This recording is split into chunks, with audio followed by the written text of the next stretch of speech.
raise your hand if you are in sales. Okay, we got 1, 2, 3, 4, 5.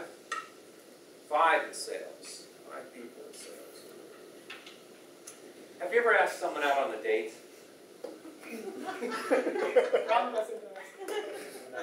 Have you ever tried to get out of a date that someone's asked you out on? Have you ever been on a job interview? Have you ever been driving down the road and you're trying to get the driver next to you to allow you to get in their lane?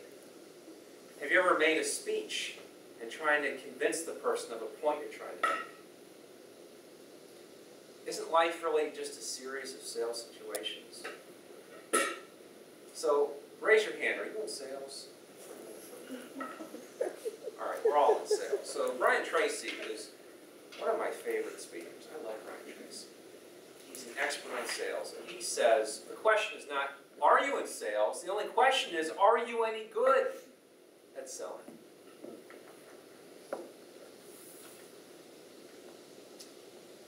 Mr. Toastmaster, fellow Toastmasters, and no guest today, you're going to hear a role play. Actually, see a role play. See a role play where I am going to try to sell Denise some cookies. But before we get to that role play, Denise, you can watch because we're actually going to have a discussion of the process of selling. And that's what this speech is. It's the Persuasive Manual, Speech 1, where you're going to hear an explanation of the sales process, which I learned from Brian Tracy, and then the role play, and then we'll sum things up. And I'd like to hear from you about what you think about this role play. So think about, when you watch the role play, what you like about it, what you don't like, how it can be better. Before we talk about the new model of selling, the old model of selling. The old model of selling, and if you go to a used car dealer tomorrow, and you go to the dealership, the old model of selling is something like this. Thank you so much for coming, sir. We appreciate you coming to Dave's dealership. We've got the best cars in the world. We've got the fast cars. We got cars that will just go 80 miles an hour in 3 seconds. We've got the prices are fantastic. Low prices. We're hacking prices. We got the lowest prices. We got the fast cars. We got reliable cars. We got all the cars. So why don't we just go and take a look at all the cars we have? The old model of selling is focused on presentation, presenting. But the new model of selling flips that around, and you'll see how this works. The first part, which is 40%, is trust, building trust. Building trust with the buyer. Think about relationships. Aren't all relationships based on trust? Relationships with your parents, your siblings, relationships with people at work, employer-employee relationships. Would you have surgery by a doctor you didn't trust? Trust. And how do you build trust? Do you build trust by talking? Or do you build trust through listening? Listening builds trust. So by asking questions of the buyer, that's how you build trust. Now 30% of the process is identifying needs. Identifying needs of the buyer. And how do we identify needs? Asking questions. And when you ask questions of the buyer, it's like a flower opening up to the sun. The buyer opens up to you, asking questions. And there's 3 rules to asking questions. The first rule, telling is not selling.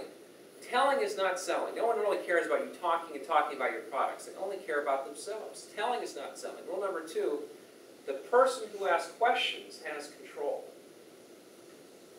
The person who asks questions is driving the sales situation. Not by talking, but by asking.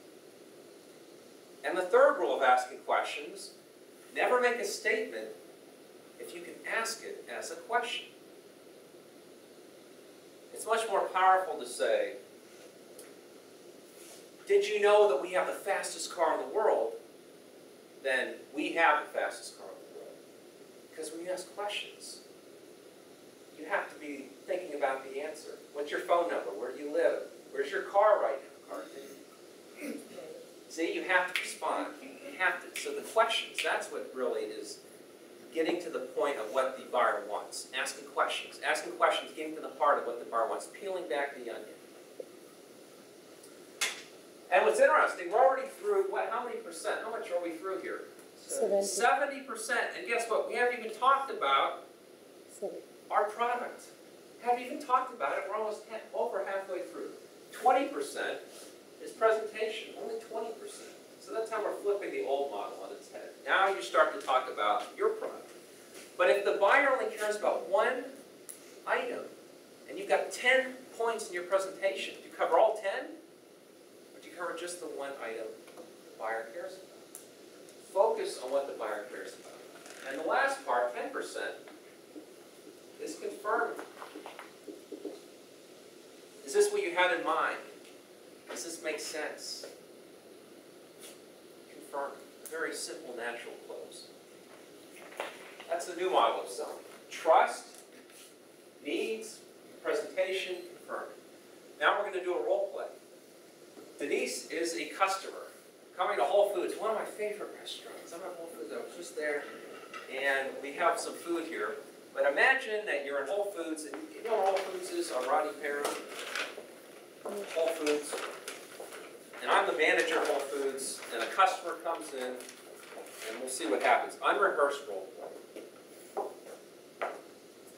How are you doing today? I'm fine. How are you? Good. How's the weather outside now? You've been outside a while. It's a little cool. A little cool. All right.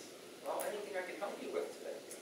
Well, I'm looking for some cookies. Cookies? I'm going to a party and I need a couple dozen cookies.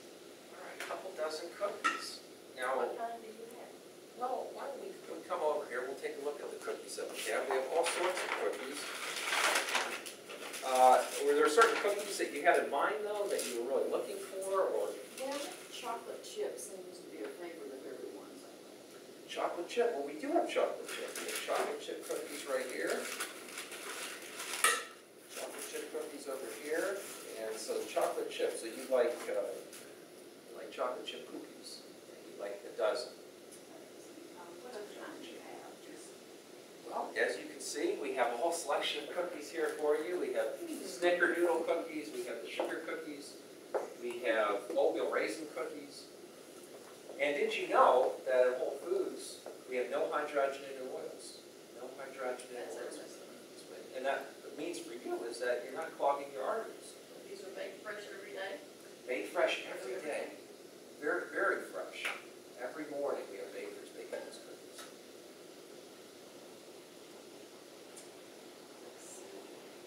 And the snickerdoodle, you say? Yes.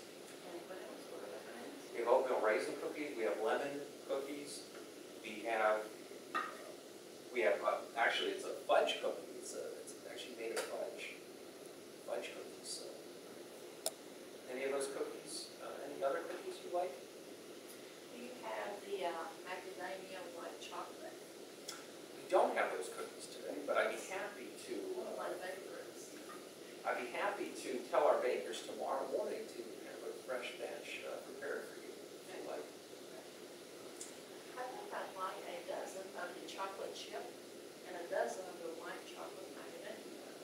All right, dozen of the chocolate chip, and we can do that now, and then tomorrow morning we'll have the remainder of your cookies prepared, and that's the next.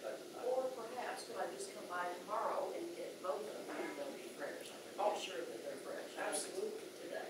Absolutely, be happy to do that. That sounds good. To do that, right? Well, we'll take care of that. And just one more thing. Did you know that if you have ever any concerns with our cookies at Whole Foods, and this is true, that you can actually take them back and we'll refund your money, even if you consume the whole cookie. So we're that confident in our cookies. So if I consume the whole dozen, I can. That's right. But we're so confident we don't think you we know that that's never happened with our customers. All right. Well, thank you so much. Thank you. I appreciate your business. All right.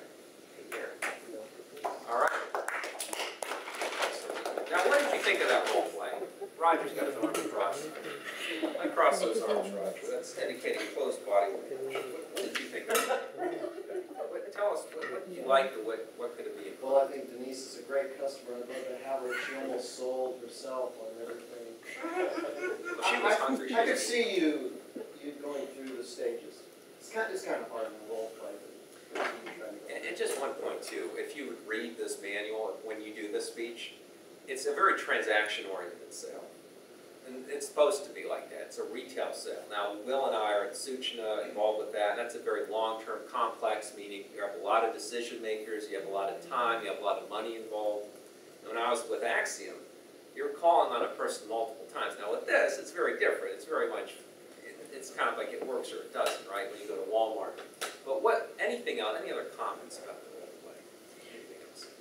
Or Nisha, you have any comments? So initially you said that the cookies are fresh made every day. So if I was in your position, I would tell her that the chocolate chip are fresh. I mean, she said she'll come tomorrow and take the chocolate chip and the white. So I thought at that point you were losing the sale. At least you should try to sell her the chocolate chips. I mean, we don't know if she's going to really come tomorrow or not. Well, that's true. That's a good point. That's true. But that's a good point. I mean, that's a good point. Go ahead. I like that you took time with it. I mean, a lot of people in sales, they go straight to the point, or they don't really give you eye contact or whatever. But I mean, you're a friendly guy, so I would like to buy stuff from you. I always choose people that I would like to do business with, and I thought you presented that well in the role play. I appreciate that. Thank you for that comment. Any other feedback? Do you have gluten-free? Gluten, we do have gluten. And I think Bill, you cannot have gluten. That's Is that true. right? I'm a gluten-hard. And actually, it's true. In fact, they have fat-free cookies at Whole Foods. They have gluten-free cookies. They have vegan cookies.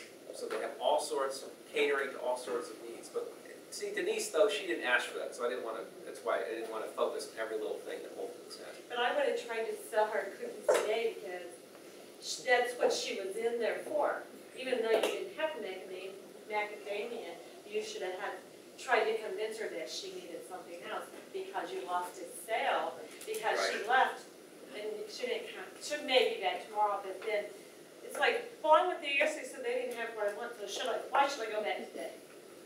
Right, but at one point, I agree with what you're saying with the sale, but sometimes it's okay to let a customer go. Because if you're putting pressure on somebody, I don't know how you would have felt about that, but it's almost like, maybe I don't want to go back here. Because you ever feel like that where you feel pressured to want something, and sometimes it's better, you know what, if you don't want to come, that's okay. And I'm all right with that. And in fact, when I was at Axiom, I got rejected I don't know how many times. And that's all right. Sometimes it just doesn't fit right then, but the next day it might fit, or in 6 months it might fit. Or we're short on time, but just to wrap up here, you saw about the process of selling. It's about trust, needs, presenting, confirming. And remember this quote, this very powerful quote when it comes to selling. If you can see through Joe Jones' eyes, you can sell.